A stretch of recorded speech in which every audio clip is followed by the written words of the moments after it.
Compact crossovers and SUVs seem to be everywhere in today's market. Here's MG's take on this genre, the GS. It's priced at the level of a very small car of this kind and sized at the level of a very spacious one. Is it all too good to be true? It'll be interesting to see.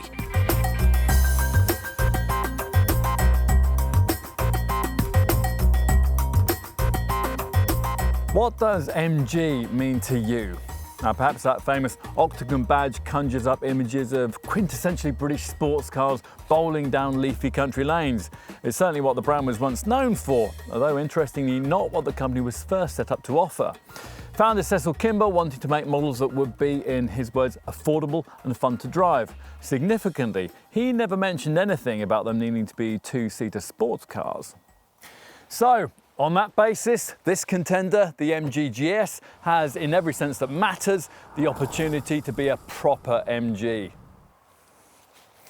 As you can see at a glance, it's been designed to slot right into the fashionable crossover segment, the one delivering the ruggedized SUV-style super minis and family hatchbacks that modern buyers seem to love so much. It's a class of car with sales currently growing at more than twice the rate of other mainstream market sectors, and sales growth is exactly what MG needs right now. As you probably know, the brand is Chinese-owned these days, and it has been ever since SAIC, the state-owned Shanghai Automotive Industry Corporation, bought the business from the remains of Rover back in 2007. Now, that deal included use of the once great Longbridge factory in Birmingham. And to begin with, SAIC used this plant to screw its MG6 and MG3 models together from parts shipped over from China, thus imbuing them with a token level of Britishness. The brand doesn't bother with that anymore. Like its stablemate, the MG3 Super Mini, this GS model is made and assembled in Shanghai, but that still doesn't make it completely a Chinese product. On the contrary, both the really important things about this car, the way it looks and the way it drives, are heavily influenced by British expertise. And that's been matched with a value proposition that segment buyers may find it hard to resist. Essentially, what you're getting here is a family-sized Qashqai class crossover for less than the price of many little super mini-sized Duke class models. No other car in this class offers so much space for so little money. It's a proposition you could see a lot of people being quite tempted by. But only if the product itself is right. Some previous models produced under the Chinese ownership of this brand haven't been, but the launch of that MG3 Super Mini in late 2013 showed that things were on the right track. Progress that looked to have been further consolidated when this GS model was launched in the summer of 2016. So, is it a credible cut-price Qashqai rival? Would you want one? And will it be the car to save MG? Again, let's find out.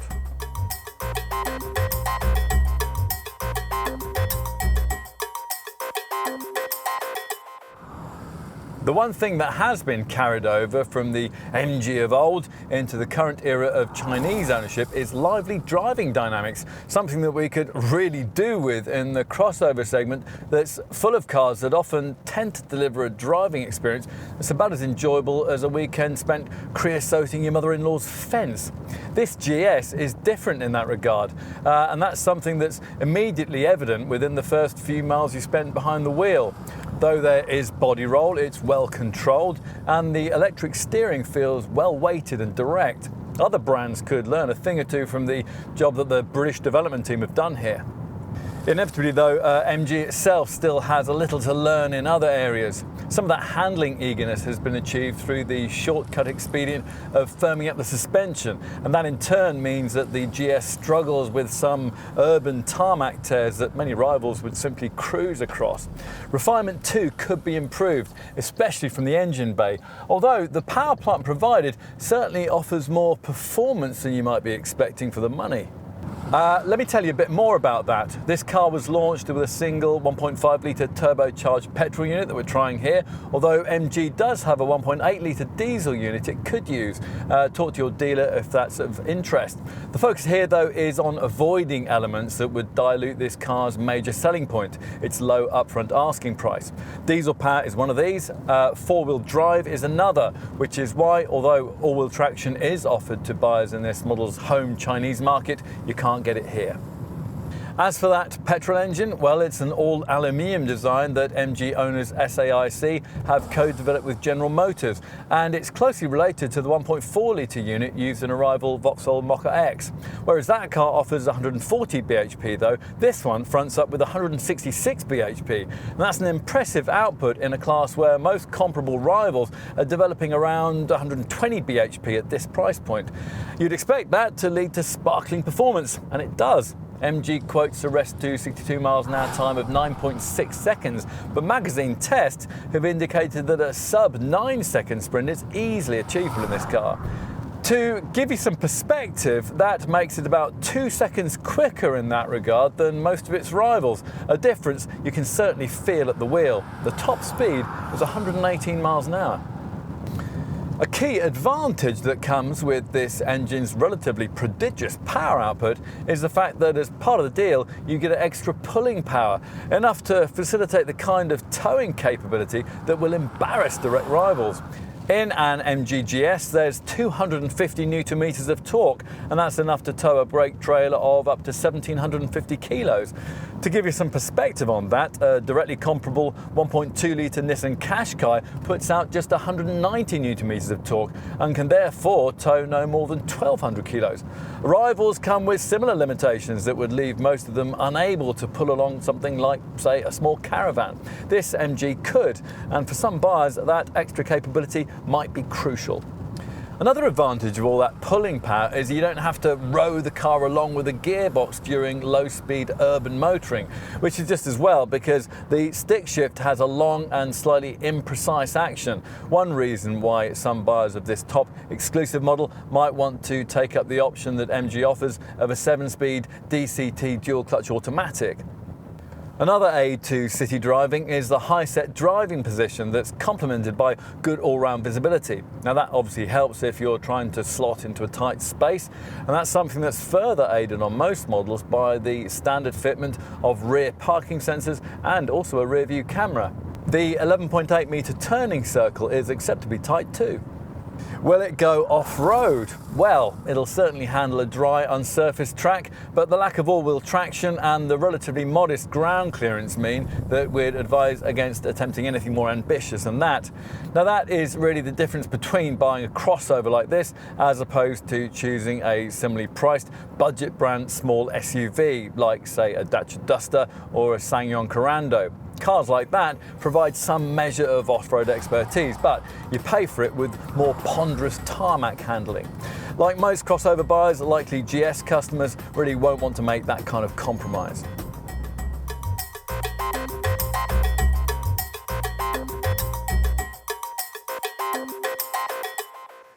So, what do you think?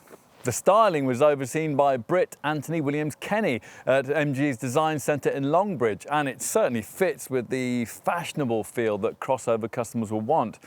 The sweeping shape and the careful curves do much to disguise the size of the car. At first glance, you might pigeonhole it as being quite compact, but get out the tape measure and you'll actually find that it's longer, wider and taller than something like a Nissan Qashqai. Yet, it manages to be so without appearing too big or bulky. If you were to remove the badge work, then it would be quite hard to guess at this model's brand identity. Mind you, removing the badge work would be rather difficult here at the front because the famous MG Octagon is such a fundamental part of the way the car's been styled. Gentle bonnet contours flow out from it and run back towards the windscreen. At first glance though, you're more likely to notice other things. The high-set headlights that give the impression of a taller stance, and this black lower bumper that's flanked by silver inserts that house the distinctive LED daytime running lights. In profile, you get more of a feel for the quite sizable dimensions, which are actually more comparable to something like a Ford Kuga or a Volkswagen Tiguan than they are to a Qashqai. There's plenty then in terms of metal for your money. Cast your eye along the flanks and all the usual crossover cues seem to be present and correct, especially on this top exclusive variant. So tick off things like roof rails, running boards and black plastic clad wheel arches that house alloys that are either 16, 17 or 18 inches in size, depending on the trim level you decide on. A sharp styling crease flows up rearwards from just under the door mirror, while two further lower swage lines give the flanks some shape. We're not as convinced by the rear perspective. Again, the light clusters set up high and the gloss black panel that stretches between them gives a clean modern look, but all this necessitates a rather small rear screen and a somewhat slab-sided lower tailgate panel. Still, the standard roof spoiler looks nice and the black plastic bumper is offset by chrome-style blades surrounding the fog lamps, echoing the trimming found at the front. Time to take a seat behind the wheel. Now, the first comment we ought to make here is that this cabin is a big improvement on anything else that MG has managed to date. There's no doubt that the brand has significantly narrowed the gap to the prevailing class standard. Even so, it is clear from the lack of soft touch plastics, the mix of textures and the prevalence of buttons that this is the interior of a budget brand model. Other touches, though, suggest that the Chinese bean counters are finally getting the idea that it doesn't do to try and make production cost savings in an area that's just so crucial to the day-to-day experience of automotive ownership. Hence the piano black strips on the doors and the fillets of leather that decorate the outer edges of the centre console. Talking of leather, you probably wouldn't expect to get it within the average budget assigned to a car of this kind, but it's a standard feature on this top exclusive GS variant we're trying here, as is quite a lot else, including a navigation system for this large 8-inch centre dash display, a screen that unfortunately hasn't been angled towards the driver, and it does take its time to load. This monitor is standard, providing you avoid entry-level trim, and you have to have it if you're to get things like a DAB digital radio, Bluetooth phone connectivity, and a mirror link feature that lets you duplicate smartphone functions onto the spacious screen and use your favourite apps. Unfortunately, though, this only works with Android phones. Getting comfortable is easy, providing you've avoided the entry-level variant that does without height adjustment for the driver's seat. And through the 3-spoke wheel, you view two clearly presented red-needled white-on-black dials that are separated by a trip computer display. And not quite so good is the switchgear arrangement below this centre dash display, where a mass of buttons work both the stereo and the ventilation. All of these are of the same size and style, so it's not absolutely obvious immediately which button operates what. Practical touches include twin cup holders between the seats, behind which lies a lidded cubby that doubles as an armrest and incorporates USB and aux in ports. More storage is provided by a small tray with a pop-up cover ahead of the gear stick, plus there's a small glove box, a storage area near the driver's knee, and door pockets that have a centre divider to prevent water bottles from tumbling about. Time to take a seat in the rear, and this is an area which might very well sell you this car. To start with, the doors open wide enough to make it easy for a parent to reach in and fit a child seat.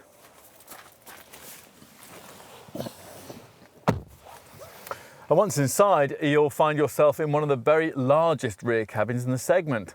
Now, this GS has a longer wheelbase than you'll find in something like a Honda CR-V. So in terms of size, it's an absolute world away from the cramped quarters provided by the super mini-based crossovers that sell for the same kind of money as this MG.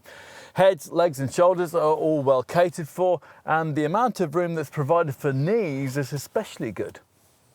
Width-wise, 3 adults would just about fit in here, but the seat has clearly been sculpted for 2, so the centre perch wouldn't be especially comfortable. If there are only 2 of you, then this centre armrest with its incorporated cup holders will be useful. And securing a child seat should be easy, thanks to the Isofix mounts fitted to the 2 outer chairs. One nice touch is the way that the rear bench reclines for greater comfort on longer journeys. Finally, let's take a look in the boot. Raising the tailgate reveals an opening that only tapers slightly at the lower edges and has a sill that sits flush with the floor. Inside, the GS offers 483 litres of cargo room with the rear seats in place. Plus, there's an underfloor compartment that we'd recommend you fill with the optional run-flat spare wheel. You only get this 12-volt socket if you opt for top exclusive trim. The total boot capacity is 53 litres more than you get in a Nissan Qashqai, and it's also a larger space than you get in family segment class favourites like Kia Sportage and Renault Kadjar. Plus, you can eke out a little more room if you position the rear seat backs in the most upright position. Drop the 60/40 split folding rear bench and you free up a flat load area with a luggage capacity that increases to a maximum of 1,336 litres.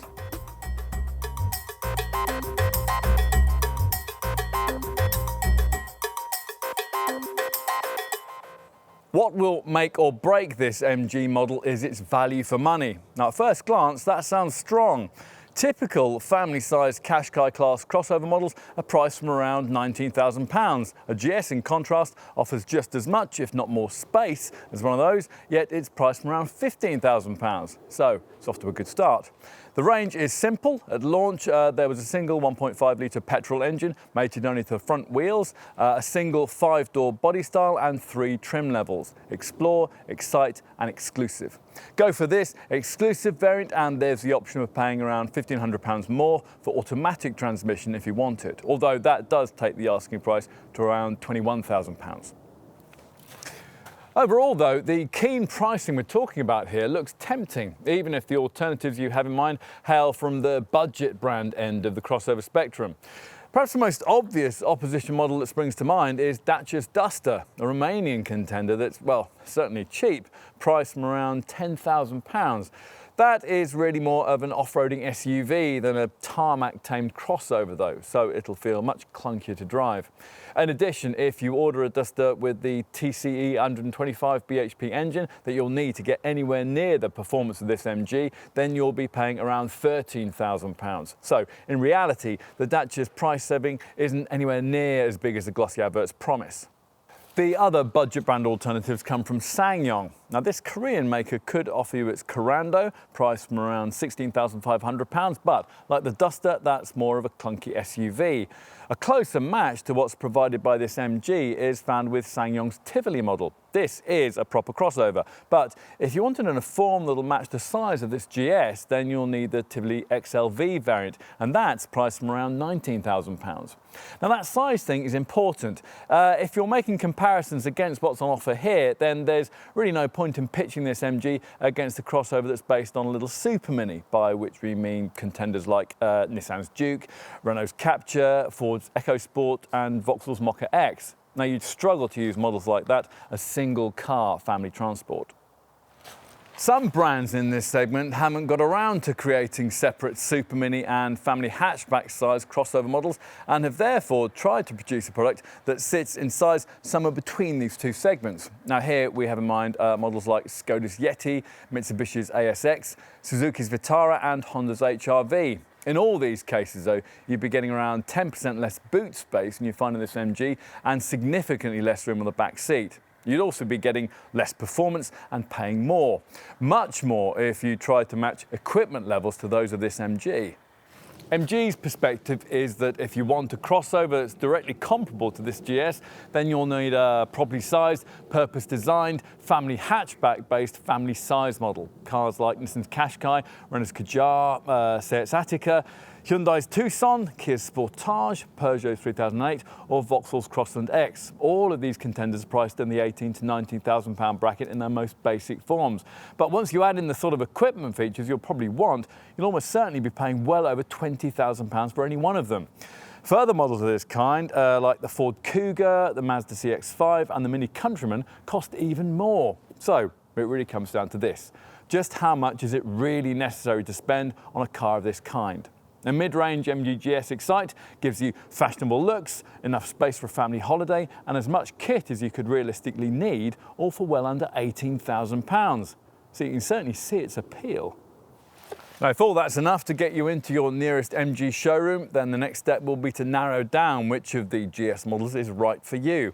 As we mentioned earlier, the range starts with base Explore trim, and even this variant comes with 17-inch alloy wheels, automatic headlamps that illuminate when the light begins to fade, and LED daytime running lights. You also get cruise control, air conditioning, powered mirrors, a trip computer and incline adjustable rear seats.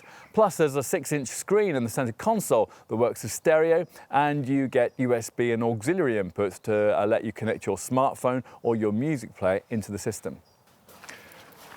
Move up to that mid-spec Excite model we just mentioned and you get LED lights at the back along with rear parking sensors, remote central locking, automatic air conditioning, height adjustable front seats and a reversing camera. The infotainment system's better too, a larger 8-inch screen providing a DAB digital radio, Bluetooth connectivity and a mirror link feature that lets you duplicate smartphone functions onto the spacious screen and use your favourite apps.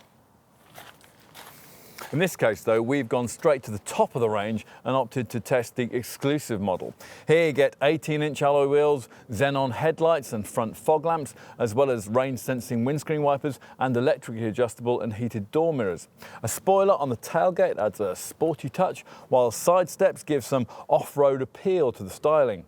Another useful additional feature is lazy locking, which lets you lock the car and close any windows by keeping your finger pressed on the fob button. Inside, the highlight for GS exclusive buyers will be leather trimmed seats that are electrically powered at the front. There's also more leather trimming for the steering wheel, which features remote controls for the stereo. Plus there's also MG's iGo satellite navigation system and a 12-volt power socket in the boot that's ideal for running, say, a travel fridge or a tyre pump. On to options. Now bear in mind that unless you want your GS painted in either Arctic white or jet black, you'll need to pay extra for one of the optional metallic colours like this sunset orange.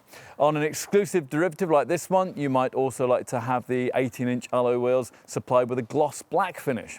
All variants can be fitted with side rubbing strips to guard against car park dents, plus chrome effect side steps can be added to the Explore and Excite models.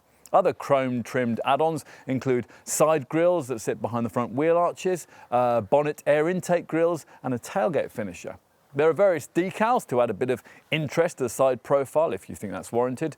And as for more practical stuff, well, you could add in a tow bar or attach roof crossbars for things like roof boxes and carriers for skis, snowboards and cycles. We'd want the optional run-flat tyre kit too.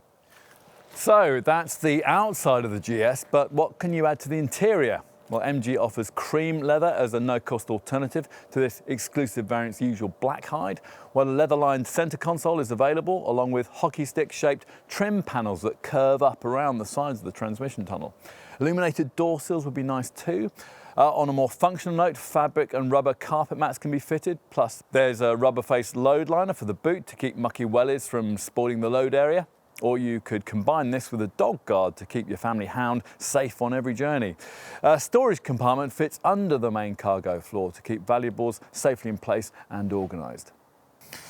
Enough with options though, let's talk about safety equipment. Now don't go expecting the latest radar-driven electronic devices here. MG isn't quite yet ready for that, but all the main basics do seem to have been covered. Every GS variant comes with driver, passenger, side and curtain airbags as standard, plus of course there's ABS braking along with brake force distribution to help the car pull up in a straight line during emergency situations. As you'd expect in a modern car, ESP stability control is included too. This particular system fitted out with CBC corner brake control to help the car round corners by gently applying the anchors to the inside wheels on a bend. There's also what MG calls an anti-rolling program that uses the traction control to dab the brakes to help prevent the car from rolling over during dangerous manoeuvres. Say if you had to take extreme action to avoid hitting a pedestrian who'd suddenly stepped out in front of you. In addition, there are twin ISOFIX child seat mounts on the two outer rear chairs, plus a selectable speed warning to sound an alert if you stray above the posted limit, and a hill hold feature that stops the car from sliding backwards during uphill starts.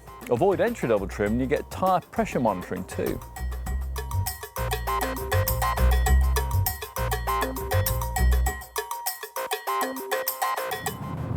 The GS may have the looks of a small SUV, but that doesn't mean it has to come with the running costs of a 4x4.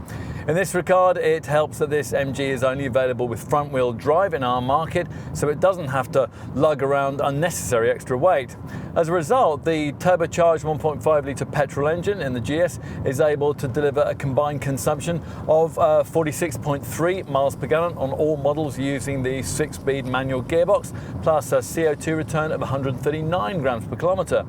And now MG quotes these figures for all manual variants, even though the stick shift exclusive derivative we're trying here gets the addition of an engine stop-start system, which you'd think would improve things a little.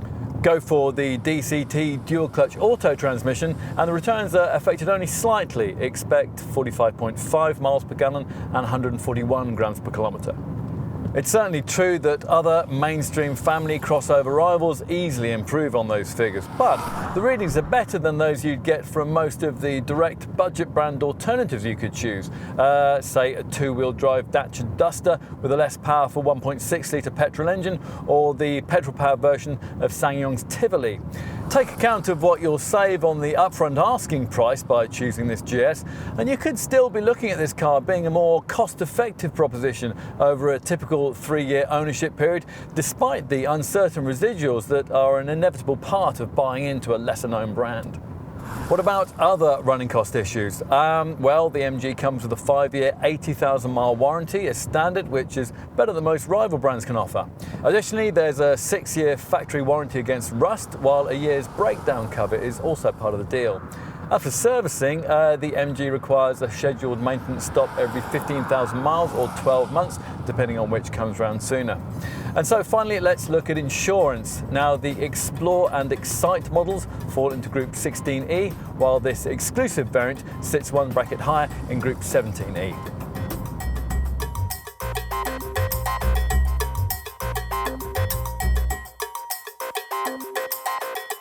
The GS is the car that MG simply had to make, and in many ways it represents a decent first stab for this ambitious Chinese brand at this growing market segment. The only similarly sized rivals that can match this car's value proposition aren't as good to drive, while mainstream brand family-sized crossover alternatives cost thousands more and in many cases still don't offer quite as much space inside. Yes, in return for all this, you will have to accept a few compromises, but in each case, you could see how someone might justify them.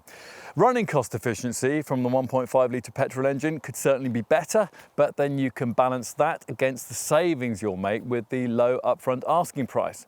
Cabin quality too is something that MG could improve, but then with what you'll save over a Qashqai class rival, you might easily be able to afford a plush exclusive variant like the one we've been testing here, with a leather-lined cabin that would, well, certainly make any shortcomings easier to overlook. Are there other issues? Well, a few. Both ride and refinement need improving, and MG needs to prioritise development of things like autonomous emergency braking. Otherwise, though, there is pretty much everything you need here, and not too much that you don't. So, how to summarise? Can an MG be any kind of SUV? Well, it appears so. What we've learned here is that if you're looking for a brand new family car, you want a crossover, you need spacious room for 5, but you also need to keep your spending within reasonable bounds, then this GS model certainly needs to be on your list of models to try. It may not be the kind of car you expected MG to make, but if you fit the buying demographic, it could well be the one that you actually need.